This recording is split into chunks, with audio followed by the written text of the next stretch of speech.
On behalf of the Labour Party, to express our condolences to the families of the late Brendan McGahon and of Seymour Crawford, both very distinguished members of this House.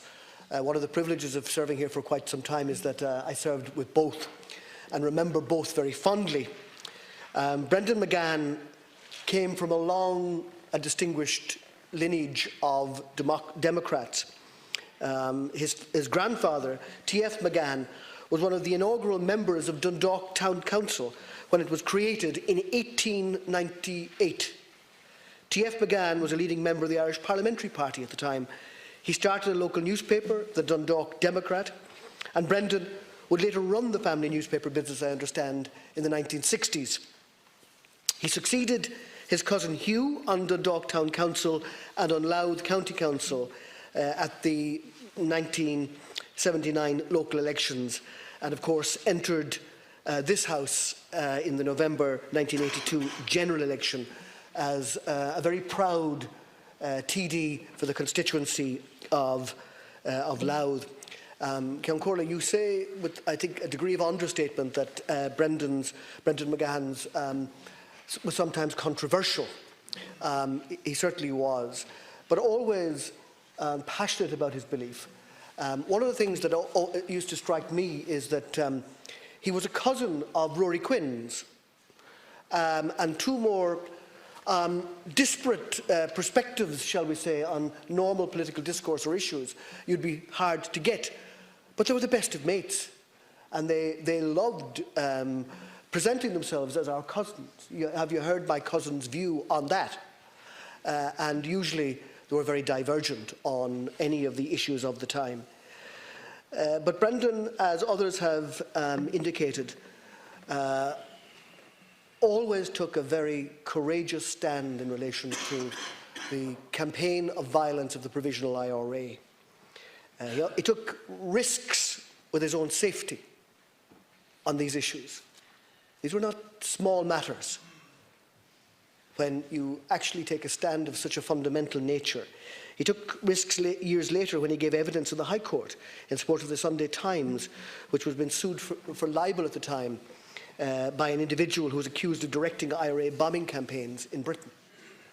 That was the sort of moral courage that Brendan McGahon exuded and was respected by all across this House, even those who, in general terms, would not have agreed with his positions on a range of issues.